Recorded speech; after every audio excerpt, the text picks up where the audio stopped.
भाई कोई कहे कि हमें खुदा दिखाओ, अगर है तो दिखाओ, या ये कि खुदा के एग्जिस्टेंस पर एम्पेरिकल एविडेंस दो, तो ये है दर हकीकत गलत टूल का इस्तेमाल करना। ये ऐसा ही है कि जावेद साहब मुझसे ये मुतालबा करें कि मुफ्ती साहब आप मेटल डिटेक्टर के जरिए प्लास्टिक डिटेक्ट करके दिखाएं। ये तो बहुत ही अहमखाना बात होगी कि कोई आदमी कहे साहब अगर खुदा है तो मुझे दिखाइए। ये तो जाहिलाना बात हुई। मैंने तो नॉर्थ पोल नहीं देखा है, मगर मैं मानता हूं कि नॉर्थ पोल है। अगर आज हमारे जावेद अख्तर साहब ऐसी कोई अकली दलील और लॉजिकल एविडेंस दें खुदा के ना होने पर जो डेफिनेट भी हो, तो मैं ये ऐलान करता हूं कि यकीनन मैं उस एविडेंस को कबूल करूंगा और उस पर गौर करूंगा। जो मजहब मांगता है आपसे, हर मजहब फेथ मांगता, फेथ का मतलब ये है कि ना कोई गवाह हो, ना कोई सबूत हो, ना कोई रैशनल हो, ना कोई लॉजिक हो, ना कोई प्रूफ हो, मगर तुम एक बात को मानो। ऐसा आइलैंड जहां पे हमसे पहले कोई कभी नहीं गया। चलते चलते आपके सामने अचानक आपने देखा एक पिंक कलर की बॉल पड़ी हुई है। सबसे पहला सवाल आपके जहन में क्या आएगा कि ये बॉल यहां क्यों आई, कैसे आई, ये पिंक कलर की ही क्यों है, कोई और कलर भी हो सकता था। नेचुरली आप इस तरफ पहुंचेंगे कि कोई ना कोई है जिसने इन स्पेसिफिक प्रॉपर्टीज के साथ इस बॉल को बनाया है और यहां पे रखा है। हर मजहब आपसे एक चीज मांगता है, फेथ। ये फेथ क्या चीज होती है? दुनिया का हर मजहब फेथ पे टिका है, और फेथ का मतलब है एक ऐसा यकीन जिसका कोई सबूत, कोई गवाह, कोई रैशनल नहीं। सारे मजहब सब जानते हैं ये दुनिया कैसे बनी थी, कैसे मिटेगी, मरने के बाद क्या होगा, इनको सब इल्म है। इनको किसी को डायनासोर होते थे पहले ये नहीं पता था, किसी को नहीं पता। और सज्जनों, डज गॉड एग्जिस्ट? इस सवाल का जवाब सब अपने अपने तहीं खोजने की कोशिश कर रहे हैं। कोई इसको गॉड डैम पार्टिकल की खोज बताता है, कोई गॉड पार्टिकल की खोज बताता है, कोई हिग्स बोसान की खोज बताता है, कोई ये सवाल जवाब तलाशने की कोशिश करता है कि मास एग्जिस्टेंस में आखिर आया कैसे, हुआ क्या था, सृष्टि के पहले, समय के पहले क्या था। और कोई ये कहता है कि ये सारी खोजें जिस मस्तिष्क में हो रही हैं प्रकृति के क्रम में, वो कैसे विकसित हुआ। मैं उम्मीद करता हूं कि हम आज इन बुनियादी सवालों के कुछ जवाब हासिल करने में कामयाब हों। मैं सबसे पहले मंच पर आमंत्रित कर रहा हूं मुफ्ती शमाइल नदवी साहब को। आइए सर जी।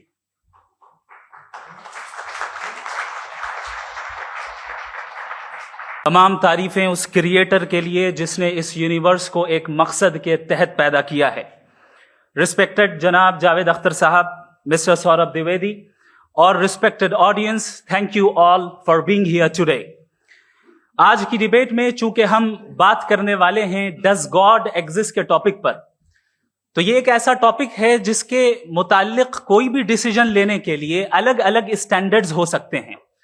लिहाजा डिबेट के शुरू में यह जरूरी है कि हम ये जान लें कि आज के इस टॉपिक में कौन सा स्टैंडर्ड सही होगा और कौन सा गलत होगा।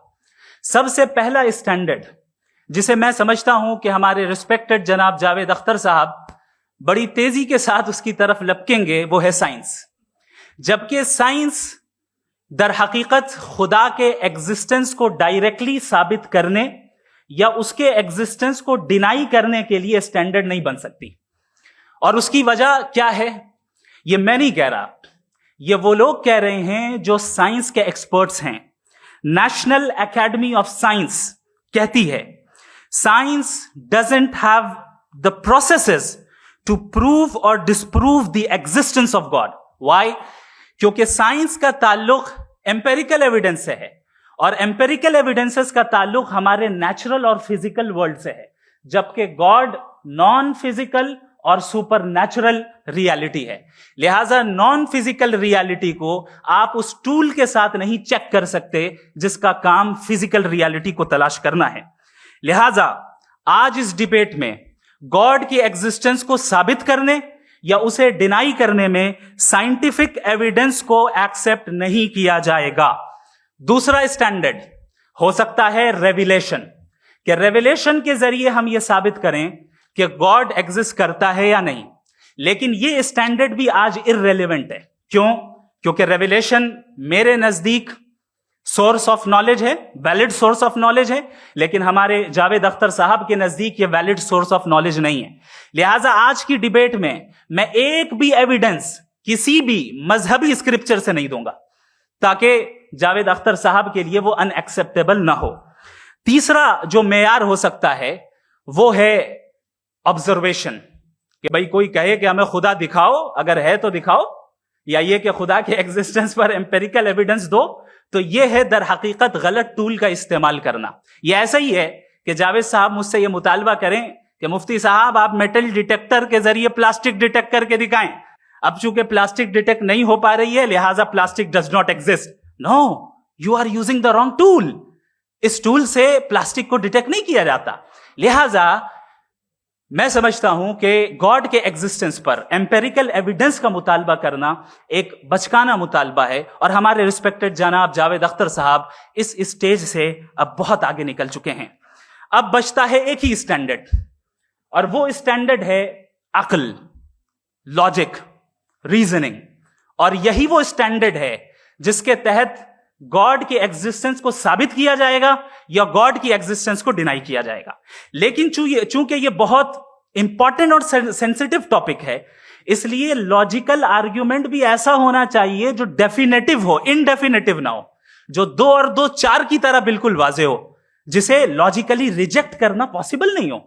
फॉर एग्जाम्पल हम कहें हमारे रिस्पेक्टेड मिस्टर सौरभ साहब, ये एक इंसान है और तमाम इंसान कॉन्शियस बीइंग है, लिहाजा नतीजा क्या निकला, हमारे सौरभ साहब भी कॉन्शियस बीइंग है। क्या ये इनडेफिनेट आर्ग्यूमेंट है या डेफिनेट आर्ग्यूमेंट है? ये डेफिनेट आर्ग्यूमेंट है। ये 2 और 2 की तरह वाजे है, इसमें किसी तरह जो है लॉजिकली इसको रिजेक्ट नहीं किया जा सकता। तो अगर आज हमारे जावेद अख्तर साहब ऐसी कोई अकली दलील और लॉजिकल एविडेंस दें खुदा के ना होने पर जो डेफिनेट भी हो, तो मैं ये ऐलान करता हूं कि यकीनन मैं उस एविडेंस को कबूल करूंगा और उस पर गौर करूंगा। लेकिन साथ में यह भी ऐलान कर देता हूं प्रेडिक्शन के तौर पर कि ऐसा कोई डेफिनेट आर्ग्यूमेंट कोई नहीं पेश कर सकता। दलील हम देंगे और डेफिनेटिव दलील देंगे, लॉजिकल दलील देंगे, ऐसी दलील देंगे जो एंटायर एथिस्टिक वर्ल्ड उसे रेफ्यूट नहीं कर सकती। चलें अब हम एक एग्जाम्पल सोचते हैं, एक सिनेरियो, सिंपल सिनेरियो, तमाम ऑडियंस से गुजारिश है, हम और आप एक आइसोलेटेड आइलैंड पर हैं, ऐसा आइलैंड जहां पे हमसे पहले कोई कभी नहीं गया। चलते चलते आपके सामने अचानक आपने देखा एक पिंक कलर की बॉल पड़ी हुई है। सबसे पहला सवाल आपके जहन में क्या आएगा कि ये बॉल यहां क्यों आई, कैसे आई, ये पिंक कलर की ही क्यों है, कोई और कलर भी हो सकता था, ये इसी शेप में क्यों है, कोई और शेप भी हो सकता था। नेचुरली आप इस तरफ पहुंचेंगे कि कोई ना कोई है जिसने इन स्पेसिफिक प्रॉपर्टीज के साथ इस बॉल को बनाया है और यहां पे रखा है। चूंकि आप जानते हैं कि ये जो बॉल है इसका एग्जिस्ट करना जरूरी नहीं है, ये एग्जिस्ट कर भी सकती थी, नहीं भी कर सकती थी, और एग्जिस्ट करना ही था तो किसी और फॉर्म में करती, किसी और कलर में करती। अब आप इस बॉल को एक्सपैंड करते चले जाएं, एक्सपैंड करते चले जाएं, एक्सपैंड करते चले जाएं, यहां तक कि ये बॉल यूनिवर्स के साइज की हो जाए। बताइए कि क्या साइज के बढ़ जाने से सवाल बदल जाएगा? हरगिज नहीं बदलेगा। अभी भी सवाल रहेगा, ये यूनिवर्स कहां से आया, इन स्पेसिफिक प्रॉपर्टीज के साथ कहां से आया, क्यों आया, किसने बनाया, ये सवाल उस वक्त भी वैलिड रहेगा। लेकिन ये सवाल अगर हम जनाब जावेद अख्तर साहब से करें तो चूंकि इनका वर्ल्ड व्यू एथिस्टिक है, और सिर्फ इनका नहीं, मतलब जितने भी एथिस्ट हैं और एथिस्टिक वर्ल्ड व्यू को रखने वाले से अगर आप ये सवाल करें कि ये यूनिवर्स कहां से आया, तो इनका जवाब या तो आर्ग्यूमेंट फ्रॉम इग्नोरेंस होगा या डॉगमेटिक होगा। या तो ये कहेंगे कि मुझे नहीं पता कि ये कहां से आया, लिहाजा गॉड डज नॉट एग्जिस्ट, ये आर्ग्यूमेंट फ्रॉम इग्नोरेंस है। या ये कहेंगे कि ये यूनिवर्स खुद ब खुद बन गया, इसका मतलब ये है कि उस बॉल को भी खुद ब खुद बन जाना चाहिए। लेकिन बॉल के ताल्लुक से ये एक्सप्लेनेशन एक्सेप्ट नहीं की जाएगी कि ये खुद ब खुद बन गई, लेकिन यूनिवर्स के ताल्लुक से कर दिया जाएगा। इसे हम दूसरे अल्फाज में डॉगमा भी कह सकते हैं। दूसरी चीज, हमारे जावेद अख्तर साहब जरूर गॉड ऑफ गैप्स की मिसाल भी जरूर देंगे, और मिसाल देंगे कि पहले जमाने में बिजलियां कड़कती थी तो लोगों ने किसी एक खुदा की तरफ, और बारिश होती थी तो दूसरे खुदा की तरफ मंसूब कर दिया, उनके पास दलील नहीं थी। यह हमारा वर्ल्ड व्यू है ही नहीं, यह हमारा वर्ल्ड व्यू है ही नहीं, क्योंकि नेचुरल फिनोमेना के प्रोसेस की इंटरप्रिटेशन को जान लेने से यह कहां से साबित हो गया कि गॉड एग्जिस्ट नहीं करता है? इस पर मैं इंशाल्लाह अभी आगे बात करूंगा। आप हजरात ये भी देखेंगे और मैं ये एक्सपेक्ट करता हूं कि हमारे रिस्पेक्टेड जनाब जावेद अख्तर साहब जरूर इमोशनल आर्ग्यूमेंट्स भी देंगे, जो कि एक लॉजिकल फेलेसी है जब बात आती है ट्रुथ को डिसाइड करने में। क्यों? मिसाल के तौर पर वो कहेंगे कि अगर गॉड है तो इविल क्यों एग्जिस्ट करता है, जबकि मैं कहता हूं इविल का एग्जिस्ट करना गॉड के एग्जिस्ट करने की दलील है, उसके खिलाफ नहीं है। चूंकि अगर गॉड है तो हम सब उसके सामने अकाउंटेबल हैं, और अगर हम अकाउंटेबल हैं तो अकाउंटेबिलिटी के लिए इविल का मौजूद होना जरूरी है, उसके बगैर हम अकाउंटेबल नहीं हो सकते। और अगर हम अकाउंटेबल नहीं हैं तो हम जनाब जावेद अख्तर साहब से पूछेंगे कि आप बताएं कि फिर सफरिंग इस दुनिया में क्यों है? अगर खुदा नहीं है तो सफरिंग क्यों है? और उन लोगों के जज्बे का क्या जिनके अंदर सफरिंग के बाद इंतकाम लेने का जज्बा पाया जाता है और वो इस दुनिया से ऐसे ही चले गए, क्या उनकी सारी तकलीफें बेकार चली जाएंगी? अब आ जाएं उसी एग्जाम्पल की तरफ कि बॉल, मुझसे अगर कोई पूछे इस बॉल को किसने बनाया और या इस एक्सपेंडेड बॉल को किसने बनाया, मैं कहूंगा कि चूंकि ये यूनिवर्स और इस यूनिवर्स की तमाम चीजें कॉन्टिंजेंट हैं। कॉन्टिंजेंट होने का मतलब ये होता है कि जो अपने एग्जिस्टेंस पे किसी के ऊपर डिपेंड करती हो, तो जाहिर है ये यूनिवर्स कॉन्टिंजेंट है। और अगर कोई चीज कॉन्टिंजेंट नहीं है तो मैं रिक्वेस्ट करूंगा कि मुझे दिखा दें कि कौन सी चीज यूनिवर्स में कॉन्टिंजेंट नहीं है, हम भी जरा गौर कर लें और हम भी देख लें। और जब कॉन्टिंजेंट चीजें मौजूद हैं तो फिलोसोफर्स की इस्तिलाह के मुताबिक, हम उस टर्मिनोलॉजी के मुताबिक हम उस जगह तक पहुंचते हैं और उस हस्ती तक पहुंचते हैं जिसे नेसेसरी बीइंग कहा जाता है, कि ये वो नेसेसरी बीइंग है जिसका मौजूद ना होना नामुमकिन हो। क्योंकि अगर ये मौजूद ना हो तो सारी चीजें एग्जिस्टेंस में आएंगी ही नहीं, और ये सारी कॉन्टिंजेंट चीजें उसी के ऊपर डिपेंड करती हैं। अब अगर आप ये सवाल करते हैं कि फिर उस हस्ती को किसने बनाया, फिर उसका कॉज क्या है, फिर उसका कॉज क्या है, फिर उसका कॉज क्या है, और एंडलेसली चले जाएं, इसे हम कहते हैं इन्फिनिट रिग्रेस ऑफ कॉजेस, जो कि लॉजिकल फेलेसी है।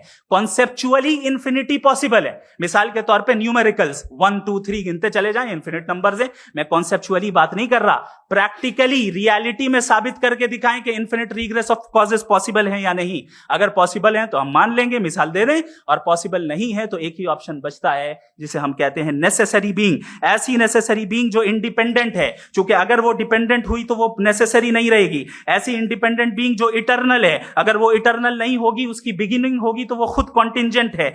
ऐसी बीइंग जो पावरफुल है, क्योंकि कॉन्टिंजेंट को एक्चुअलाइज करने के लिए पावर चाहिए। ऐसी बीइंग जो इंटेलिजेंट है और नॉलेजेबल है, क्योंकि ये यूनिवर्स स्पेसिफिक फॉर्म और स्पेसिफिक लॉज ऑफ नेचर के तहत प्रिसाइजली चल रहा है। Thank you. थैंक यू मुफ्ती साहब। मैं इन दलीलों के बाद जावेद अख्तर साहब से गुजारिश करूंगा, आप बैठ के बोलना चाहेंगे हमारे? जी।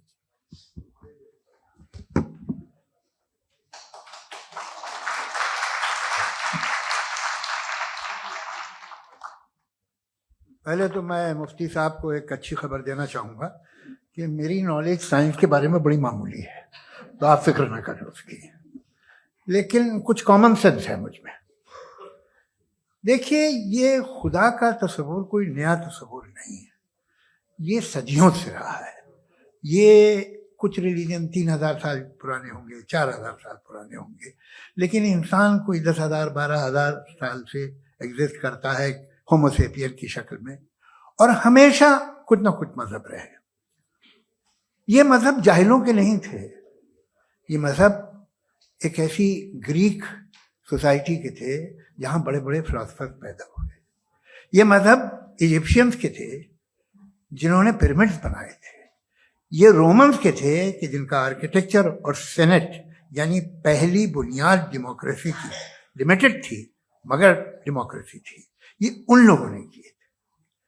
तो इनका जो जुपिटर था, रा था, ज़्यूस था, उन्हें उस पर इतना ही एतमाद था जितना आज किसी मजहबी आदमी को अपने खुदा पे होगा। क्रिश्चियनिटी आने से पहले यूरोप में एक मजहब था, जर्मेनिक रिलीजन। उसका एक खुदा था, उसकी एक बीवी थी, उसके 2 बेटे थे, एक बेटी थी। फिर जर्मनी में जब यूरोप में क्रिश्चियनिटी आई तो वो खुदा, उसकी बीवी और पूरे खानदान चला गया। तो अगर हम हिस्ट्री देखें तो खुदा जो है वो ज़्यादातर फ़ानी है, वो हमेशा रहे नहीं। और वो जो लोग इन्हें मानते थे उनको आप कहें वो तो जाहिल थे, उन्हें तो कुछ पता ही नहीं था। ऐसा नहीं है। वो अपने वक्त में बड़े काबिल लोग थे और अपने वक्त में उन्होंने बड़े बड़े काम किए हैं। फिलोसफर्स थे, साइंटिस्ट थे, लेकिन उनका मजहब कहाँ गया, उनके खुदा कहाँ गए? आज जो खुदा हैं दुनिया में, लोग उन्हें मानते हैं। आपको क्या मालूम कि कितने बरसों के बाद क्या होने वाला है? हम यूरोप में देखते हैं तो चर्च खाली हैं। तो वक्त के साथ चीजें बदलती हैं। जहां तक इसका ताल्लुक है मजहबों का, हर मजहब आपसे एक चीज मांगता है, फेथ। ये फेथ क्या चीज होती है? What is the difference between faith and belief? ये तो बहुत ही अहमकाना बात होगी कि कोई आदमी कहे साहब अगर खुदा है तो मुझे दिखाइए। ये तो जाहिलाना बात हुई। मैंने तो नॉर्थ पोल नहीं देखा है, मगर मैं मानता हूं कि नॉर्थ पोल है। मैं क्यों मानता हूं? इसलिए कि अगर ये दुनिया राउंड है तो उसका कोई टॉप होगा। कुछ लोग हैं जो वहां गए भी हैं, कॉमन सेंस कहता है कि ऐसा होगा, सबूत है, गवाह है, रीजन है। तो ये मेरा फेथ नहीं है। तो फेथ में और बिलीफ में डिफरेंस क्या है? जो मजहब मांगता है आपसे, हर मजहब फेथ मांगता है। फेथ का मतलब यह है कि ना कोई गवाह हो, ना कोई सबूत हो, ना कोई रैशनल हो, ना कोई लॉजिक हो, ना कोई प्रूफ हो, मगर तुम एक बात को मानो। यह है फेथ। वरना बिलीफ होता। अगर इसमें कुछ भी सबूत होते, गवाह होते, तो फिर इसे आप बिलीफ कहते। जैसे मेरा बिलीफ है कि नॉर्थ पोल है, मेरा फेथ थोड़ी है। फेथ इन तमाम शर्तों को रद्द करता है। तो फिर स्टुपिडिटी क्या है? अगर मैं एक बात ऐसी मानूं जिसकी ना कोई लॉजिक है, ना कोई रैशनल है, ना कोई प्रूफ है, ना कोई गवाह है,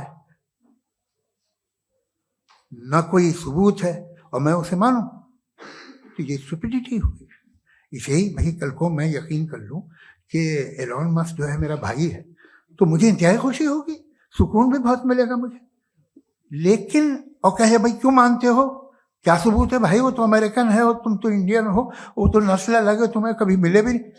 साहब देखिए मेरा फेथ है, इस पे बात ना किया। फेथ का मतलब ही यह है कि आप प्रूव नहीं कर सकते।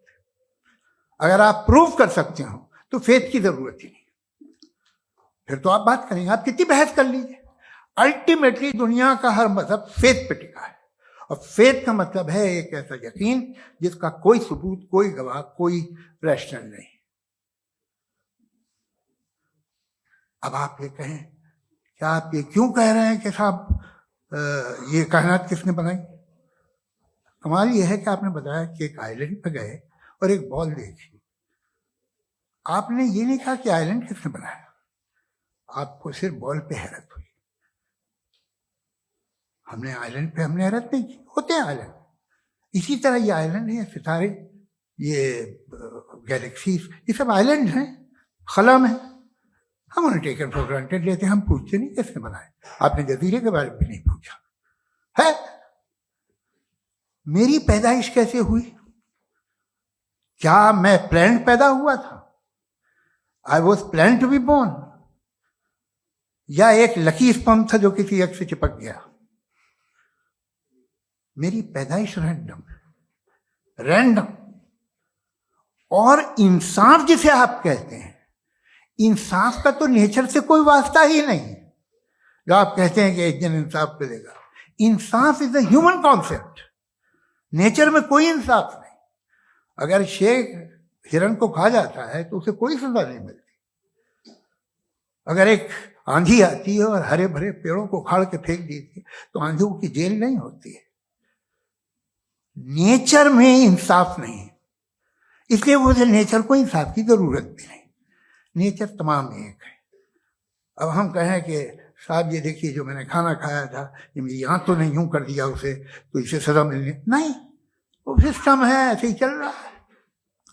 नेचर बगैर इंसाफ के है। इंसाफ इज अ ह्यूमन कॉन्सेप्ट। तो जो आपसे कहता है कि मैं तुम्हें इंसाफ दूंगा, वो इंसानी जहन की पैदावार है। ये नेचुरल है ही नहीं, ये आसमानी है ही नहीं। नेचर का तसव्वुर, इंसाफ का तसव्वुर भाई आप साथ मिलते हैं, अब आप लेफ्ट हैंड ड्राइव करते हैं, ये क्या है? तमाम सच, तमाम नेकी, तमाम शराफत लेफ्ट हैंड ड्राइव है। वरना क्या होगा, या तो आप चॉइस कर देंगे, आपका एक्सीडेंट हो जाएगा, या आप किसी को मार देंगे, या ट्रैफिक जैम हो जाएगा। झूठ, बेईमानी, रिश्वतखोरी, ये तमाम जो है driving on the wrong side, इसके ऊपर कुछ नहीं। ये तो हमने बनाया, जैसे हमने लेफ्ट हैंड ड्राइव बनाई है। ये कॉन्सेप्ट ऑफ इंसाफ जो है ये हमारा है, इसका नेचर से कोई वास्ता नहीं। शेर खा जाता है हिरन को, उसे जेल होती है क्या? कुछ भी नहीं, है ही नहीं। तो ये जो दुनिया के रिलीजन प्रॉमिस करते हैं आपसे इंसाफ, इसी से मालूम होता है कि ये मैनमेड है। ये तसव्वुर कहीं और का है ही नहीं। जो नेचर है, कुछ लोग कहते हैं नेचर ही खुदा है, तो नेचर में तो इंसाफ नहीं कहीं। और आप वादा कर रहे हैं कि तुम्हें मरने के बाद इंसाफ मिलेगा। मुझे अगर मिलेगा तो मैं बहुत खुश होऊंगा, लेकिन मैं यकीन नहीं कर पाता हूं, इसलिए कि मैं फेथ नहीं पैदा कर सकता। The very fact that religion demand faith, इसका मतलब है कि उनके पास जस्टिफिकेशन नहीं है। अच्छा साहब, फिर रिलीजन अगर मॉडरेशन में है, कोई सा भी नहीं, वो आप में कुछ खूबियां भी पैदा करता होगा, देखिए उससे ये फायदा है, वो फायदा है।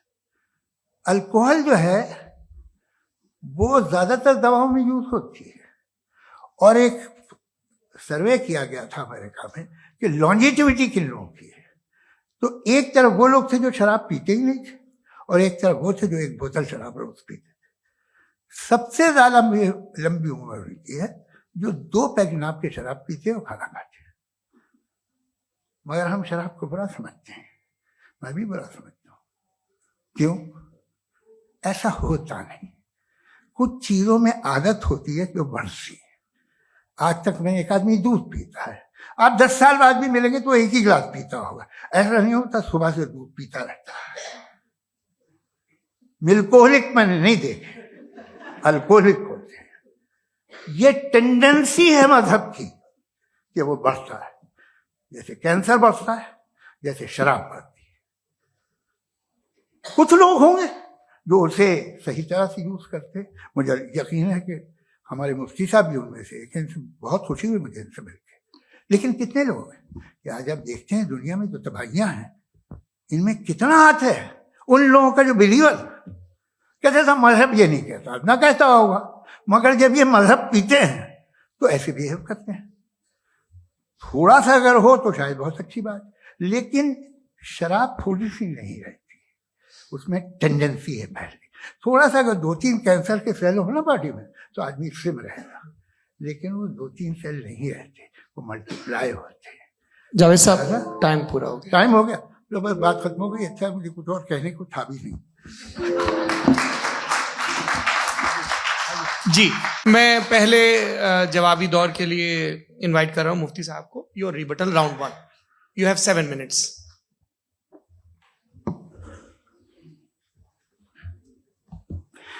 Thank you very much Javed साहब। आपकी बात को सुनकर बड़े महजूज हुए हम लोग। महजूज, do you understand? We enjoyed. Okay, अब थोड़ा सा लॉजिकली उसको हम लोग देखते हैं। दरअसल हम लोगों ने कल गुजारिश की थी मुफ्ती साहब से भी, जावेद साहब से भी, कि हिंदुस्तानी जबान आम फहम सबको समझ में आ जाए, और जहां कहीं आप मुश्किल शब्द इस्तेमाल करें वहां बताते भी चलें। Thank you. तो सबसे पहले हमारे रिस्पेक्टेड जावेद साहब ने हवाला दिया कि खुदा फानी है। कितने मजहब आगे चले गए, किसी ने जुपिटर को खुदा माना, किसी ने किसी को माना। मैं कहता हूं जिसने कॉन्टिंजेंट चीज को खुदा माना, गलत माना, वो खुदा ही नहीं, वो खुदा ही नहीं है। हम तो नेसेसरी बीइंग को साबित करने बैठे हैं, वो नेसेसरी कॉज जो इटरनल है, जो अबदी भी है और अजली भी है। हम किसी और को साबित करने नहीं बैठे। दूसरी चीज, उन्होंने कहा कि फेथ एंड बिलीफ, ये एक ऐसी डेफिनेशन है फेथ की जो इन्होंने पहली मर्तबा पेश की है, या माफ कीजिएगा, इन्होंने पहली मर्तबा पेश नहीं की है, रिचर्ड डॉकिंस ने पहली मर्तबा पेश की है। मुझे मालूम है ये सोर्स कहां से है। एपिस्टेमोलॉजिकली फेथ और बिलीफ का फर्क आप इस तरह नहीं कर सकते सर। फेथ सही भी होता है, गलत भी होता है, बिलीफ सही भी होता है, गलत भी होता है। जो लॉजिक, रीजन और एविडेंस से बैक्ड होगा वो फेथ सही होगा। और आप जिस फेथ की बात कर रहे हैं कि इलॉजिकल है और उसके पीछे नहीं है, तो we are on the same page. हम नहीं मानते उस फेथ को। जो फेथ ऐसा हो जिसके पीछे कोई लॉजिक ना हो, एविडेंस ना हो, हम नहीं मानते। हम तो उस फेथ के कायल हैं जिसके पीछे लॉजिक हो और एविडेंस हो। तो बिलीफ सही भी होता है, गलत भी होता है, फेथ भी सही होता है और गलत भी होता है। तो आज फेथ और बिलीफ के डिफरेंस पे बात नहीं हो रही। आज आप चाहे फेथ एक्सेप्ट कर लें या बिलीफ एक्सेप्ट कर लें, आज ये बात होगी कि ट्रूथ क्या है। चाहे ट्रू बिलीफ सही है या ट्रू फेथ सही है, और फॉल्स फेथ क्या है और फॉल्स बिलीफ क्या है, बात इस पे हो रही। दूसरी चीज इन्होंने पूछा, स्टुपिडिटी फिर क्या है? अगर फेथ रिलीजन स्टुपिडिटी नहीं है तो और क्या है? चूंकि फेथ का मुतालबा करते हैं तो स्टुपिडिटी क्या है? मैं कहता हूं स्टुपिडिटी एथिज्म है। उसकी वजह यह है कि आप एक सड़क पे जा रहे हो और आप किसी गार्डन में जाएं और देखें वहां लिखा है फूलों के साथ, I love Javed Akhtar and I really do, I love you sir. So जब आप वहां पर पहुंचे तो वहां पहुंचकर अब ये बताएं, क्या आप ये कहेंगे wow what a natural selection? ये क्या नेचुरल सिलेक्शन है? नहीं, ये प्रिसाइजली डिजाइंड है, इसके पीछे डिजाइनर है। लिहाजा अगर कोई एक ऐसी कॉमन सेंस की बात को कबूल नहीं कर रहा है कि यूनिवर्स जो इतने प्रिसाइजली काम कर रहा है, हम कह दें कि खुद ब खुद बन गई, मैं समझता हूं इससे बड़ी स्टुपिडिटी और कुछ नहीं है। ये इर्रेशनल चीज है। फिर हमारे सर ने कहा कि आपने बॉल पे फोकस किया, आइलैंड पे फोकस नहीं किया। अरे आइलैंड को किसने बनाया, यही समझाने के लिए तो बॉल की मिसाल दे रहा हूं। और बॉल भी कॉन्टिंजेंट है, आइलैंड भी कॉन्टिंजेंट है, दोनों नेसेसरी बीइंग का मुतालबा करते हैं। आगे इन्होंने कहा कि नेचर में कोई इंसाफ नहीं है। हम डिसाइड करते हैं कि मोरालिटी क्या होती है, इंसाफ क्या होता है। हम डिसाइड करते हैं, जैसे ड्राइविंग सीट में ट्रैफिक वाला, ये तो किसी खुदा ने नहीं कहा, ये है, इसे कहते हैं फॉल्स इक्विवेलेंस। ये एक लॉजिकल फेलेसी है। आपने जो है मिसाल दी ड्राइविंग की और ट्रैफिक की, ये सब्जेक्टिव मोरालिटी है। आप सब्जेक्टिव मोरालिटी को मिसाल बनाकर ऑब्जेक्टिव मोरालिटी के ऊपर नहीं थोप सकते। इंसाफ की ऑब्जेक्टिव मोरालिटी है। अगर आप ये कहते हैं कि नेचर में इंसाफ नहीं है, तो इंसाफ का न होना ये नेचुरल हुआ, तो फिर नेचर को नेचर रहने दे। क्यों हम इतना स्ट्राइव कर रहे हैं दुनिया में इंसाफ लाने के लिए? ये तो इलॉजिकल बात है, इर्रेशनल बात है। इसलिए बहुत सी चीजें ऐसी हैं जो ऑब्जेक्टिवली जो है इविल या गुड हैं, और बहुत सी चीजें ऐसी हैं जो सब्जेक्टिवली हैं। सब्जेक्टिवली जो मोरल होता है या इमोरल होता है, उसको हम सोशल कंसेंसस से या पर्सनल प्रेफरेंस से डिसाइड करते हैं। लेकिन जो ऑब्जेक्टिव मोरालिटी है, जिसमें इंसाफ आया, जो इन्होंने बार बार रिपीट किया, ये ऑब्जेक्टिव है, सब्जेक्टिव नहीं है। अगर आप कहते हैं ये सब्जेक्टिव है, तो मेरा सवाल आपसे यह है, क्या सोशल कंसेंसस के जरिए अगर जुल्म को सही करार दे दिया जाएगा तो आप जुल्म को जस्टिफाई करेंगे? दूसरी चीज इन्होंने यह कहा कि 2 पैक शराब पी लें तो वो उतने पे नहीं रहता, बढ़ जाता है। यही मामला मजहब के साथ है। 2 पैक आप पी लें, बढ़ेगा। तो ये एक ऐसी मिसाल है, इसको कहीं भी फिट कर लें कि आप एथिज्म पे जब फिट करें, जब आप 2 पैक एथिज्म का लेंगे ना, तो वो बढ़ बढ़ के नॉर्थ कोरिया बनेगा। Thank you.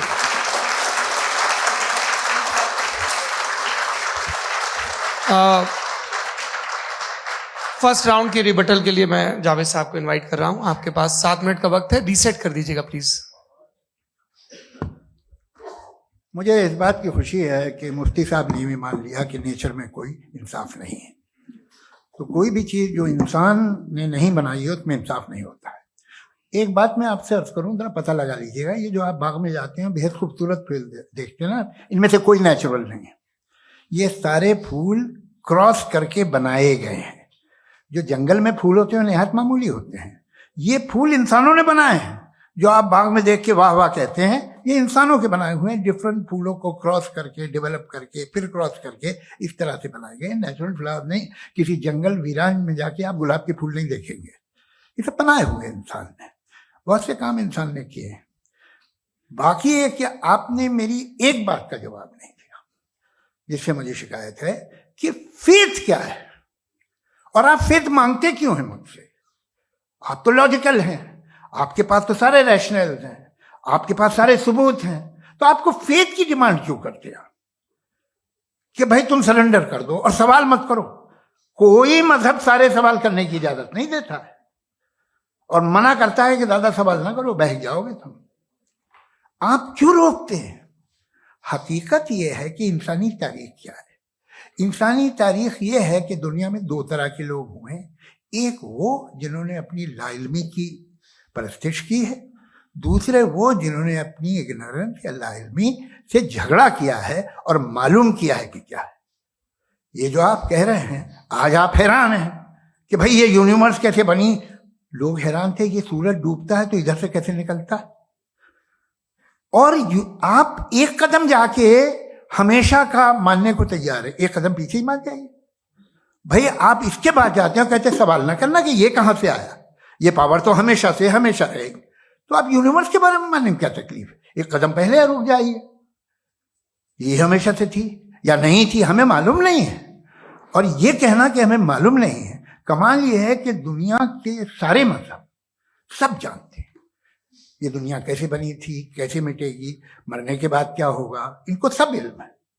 इनको किसी को डायनासोर होते थे पहले ये नहीं पता था, किसी को नहीं पता। किसी भी दुनिया की मजहबी किताब में डायनासोर का जिक्र नहीं है। लेकिन बाकी सब बातें, how to make universe in 4 easy lessons and बाकी सब पता है। जिसको सब पता है वो गड़बड़ है। हम में ये इंकिसार, ये ह्यूमिलिटी होनी चाहिए कि हम ये कहें कि हमें ये बहुत सारी बातें नहीं मालूम, लेकिन हम उनकी परस्तिश ना करें, अपनी लाइल्मी को की परस्तिश ना करें, हम उसे पता लगाने की कोशिश करें। जिस दुनिया में आप बैठे हैं सर, ये हॉल जो है, ये इलेक्ट्रिसिटी जो है, ये माइक जो है, जिस हवाई जहाज से आप आए थे, वो जिस कार से आप यहाँ आए हैं, ये सब उन लोगों की बनाई हुई है जिन्होंने सवाल किए थे। ये दुनिया जिसमें आप आज आराम से हैं, ये उन लोगों की बनाई है कि जिन्होंने सवाल किए थे। और हर स्टेज पे इन सवालों को मकरूह कहा गया था, गलत कहा गया था। आप जरा तारीख पढ़िए, एक बड़ी दिलचस्प किताब है बर्ट्रैंड रसेल की, जिसमें उसने रिलीजन एंड साइंस कि कब से रिलीजन जो है साइंस के अगेंस्ट है। और हद तो यह है कि भाप के इंजन के खिलाफ थे, स्टीम इंजन के भी खिलाफ थे, और फतवे हुए उन पे, वेटिकन ने दिए। तो ये हमेशा, अभी जैसे ही ये राइट विंगर आते हैं अमेरिका में पावर में, तो वो जो अपना ये क्या बोलते हैं उसे, सीड क्या वर्ड है, सीड क्या जो, हाँ नहीं सीड जो होते हैं जिसपे जी, नहीं भाई, वो जो ह्यूमन बॉडी के